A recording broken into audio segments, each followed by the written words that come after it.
के सभी बुजुर्गों को, भाइयों को, बहनों को क्रांतिकारी जय भीम, जय भारत, जय संविधान, जय वाल्मीकि।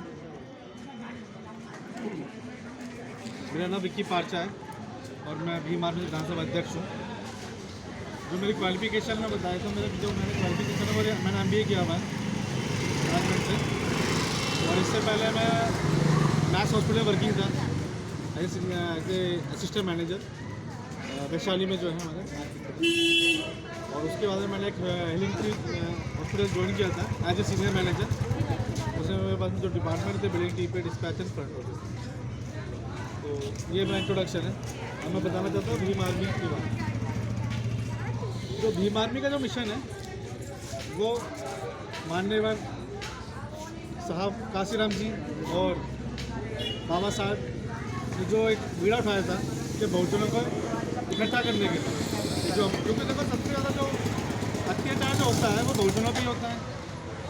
तो हमारे जो जितने हमारे जो दलित समाज के जो लोग थे, जो भी पिछड़े समाज के जो दबे कितने जो लोग थे, सबसे ज़्यादा शोषण जो है इनका हुआ है, क्योंकि वो संस्कृति से और वो किसी चीज़ से सक्षम नहीं।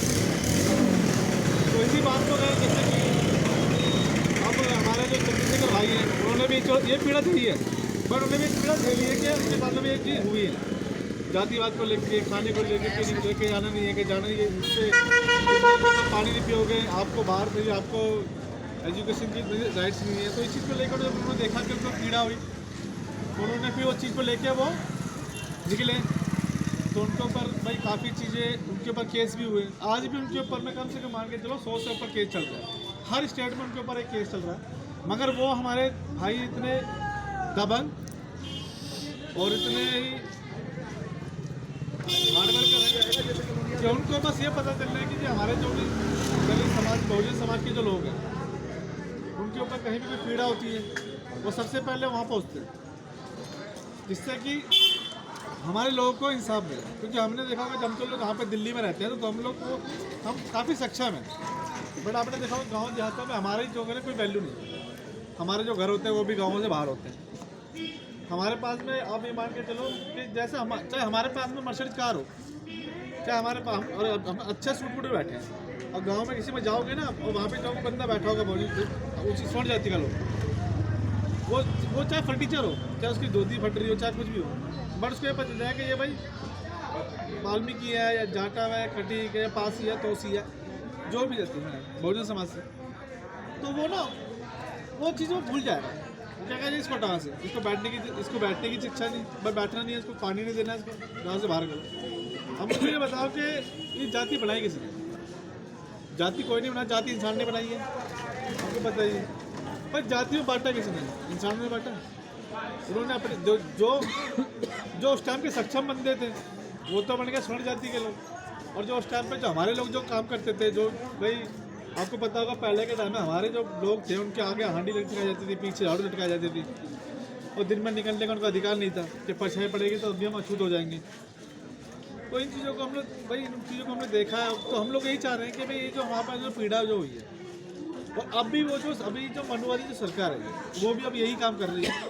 आपने देखा होगा जो अभी जो BJP की सरकार है वो क्या कर रही है, वो जो हमारे अदानी अंबानी उनको सब कुछ बेचने में लग रही है। हमारे किसान भाइयों का अपना आंदोलन देख रहे हो, उन्होंने क्या करा, अदानी अंबानी जो वेयर हाउस जो बनाए बड़े बड़े, वो इसीलिए बनाए हैं कि जो हमारी सेकंड जो वो आएगा सरकार, तो हम उसमें क्या करें, किसानों को बॉन्ड भरवाएंगे कि भाई बॉन्ड से क्या होगा कि आप लोग के भाई ये होगा कि आप जो भी अनाज बोगे ना वो आप इन्हीं को बेचोगे, और वही अनाज अपने 2 रुपये 4 रुपये किलो खरीद के वही अनाज आपको 100 रुपये किलो बेचेंगे। और उसमें हमें क्या होगा, हमें मजबूरी में वो खरीदना पड़ेगा, क्योंकि भाई कहीं मिलेगा नहीं तो आपको वहीं जाना पड़ेगा।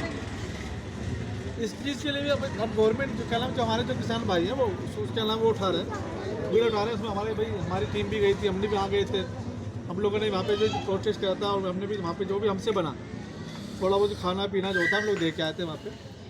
और अभी भी हमारे चंद्रशेखर भाई वहाँ पे फाइट कर रहे हैं चीज़ को लिए, और जो कि सही है। क्योंकि देखो उन्होंने अभी आपको पता चला होगा कि अदानी को जो रेलवे है, जो निजीकरण है, जो आज तक कभी बिकी नहीं है, उनको अदानी और अंबानी को बेच दिया। आप देखो कुछ टाइम बाद में रेलवे पे इंडियन रेलवे लिखा नहीं आएगा, वो अदानी अंबानी लिखा हुआ आएगा उसको।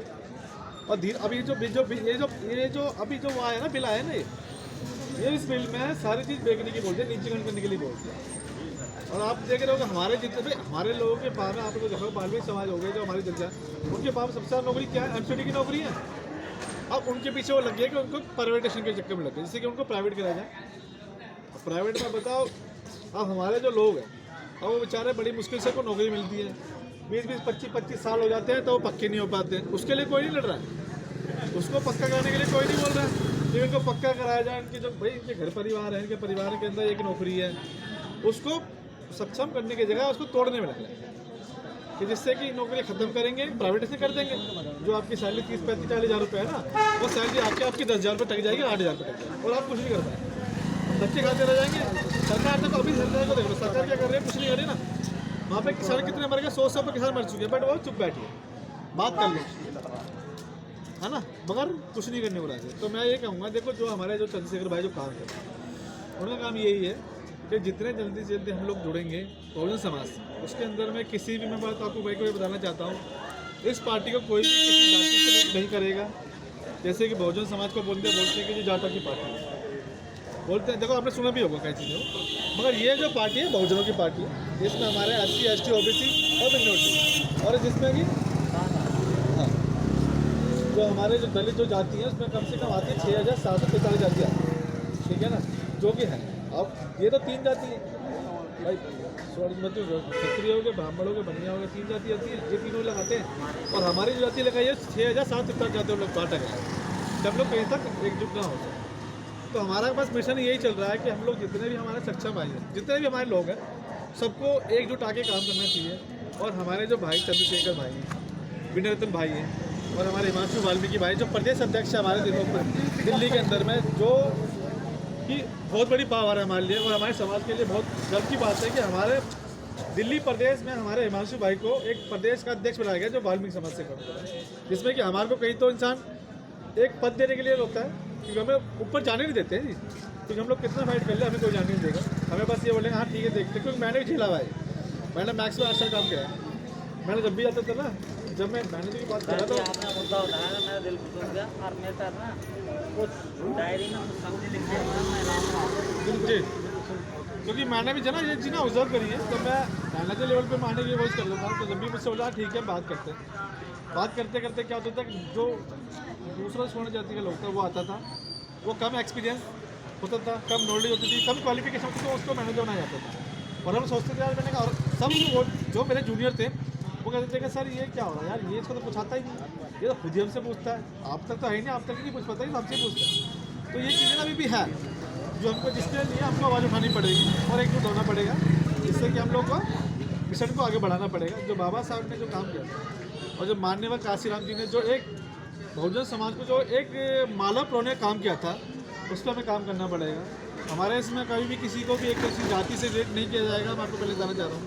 और मैं एक चीज़ और बताना चाह रहा हूँ आपको कि जो मुस्लिम भाई हमारे होते हैं ना, आज तक मैंने इतना टाइम हो गया, आज तक ना मैंने उनके साथ में इतना रहा हूँ, बाद आज तक उन्होंने हमारे साथ में कोई छुआछूत नहीं करी है। जो उन्होंने आज तक हमें खाए भी है, पिए हमारे साथ में बैठे हैं, आज तक उन्होंने कहीं हमारे साथ में छुआछूत नहीं करी है। तो हमारे को थोड़ा ये देखना पड़ेगा कि कुछ बार देखा मैंने कई बार, तो हमारी लड़ाई हो जाती है मुस्लिम भाइयों से, वो हमें रीज़न नहीं पता होता क्या रीज़न है, हम लड़ना पहुँच जाते हैं। उसमें क्या होता है कि पार्टी वाले तो काम करके चले गए, वो वहाँ बैठे घर में ऑर्डर दे दिया और हम लड़ मर जा रहे हैं, हमारे परिवार के लोग थाने जा रहे हैं, वहाँ पैसे मर रहे हैं, पैसे भी जा रहे हैं। बस बहुत सी दफ़ा एक लास्ट टाइम में किसी को गोली भी लगी थी, बेचारा एक्सपायर हो गया था उनका, 28 लोग का, आपको पता भी होगा। तो इसमें हम देखो आपको बाद में पता चला कोई रीज़न ही नहीं था लड़ने का कोई भी। बस थोड़ी सी बात पे जितना भी हम लोग भाईचारे से उस चीज़ को सुलटाएंगे निपटाएंगे ना, उतना ही हम लोग आगे बढ़ेंगे। अगर हम लोग दूसरे को दूसरे में नीचा दिखाएंगे या छोटा बड़ा दिखाएंगे ना, तो हम लोग लड़ते रह जाएंगे, मरते रह जाएंगे और दूसरे बंदे हमारा फ़ायदा उठाएंगे। तो आप लोगों से यही उम्मीद है और यही मैं आशा करता हूँ कि आप लोग भाई जितना भी जागरूकता फैलाएं और जितना हो सकता है हमारे जो ये हमारे प्रदेश अध्यक्ष हैं सचिव मिस्टर भूषण चावला जी हैं, इनके भी हाथों को मजबूत करें, क्योंकि ये भी आप लोगों के लिए काफ़ी जो त्रिलोक में बीमार भी को जो लाने वाले थे वो यही हैं मिस्टर भूषण चावला जी, जिनका मैं बहुत बहुत स्वागत करता हूँ। और मुझे अच्छा लगता है कि हम लोग इनकी टीम से जुड़े और उन्होंने हमें इस संगठन में एक पद का उन्होंने मौका दिया जिससे हम लोग अपने जागरूकता हम लोग अपने भाइयों में बहनों में और अपने घर परिवार में भी जागरूकता फैलाएं। ठीक है, जय भारत, जय संविधान।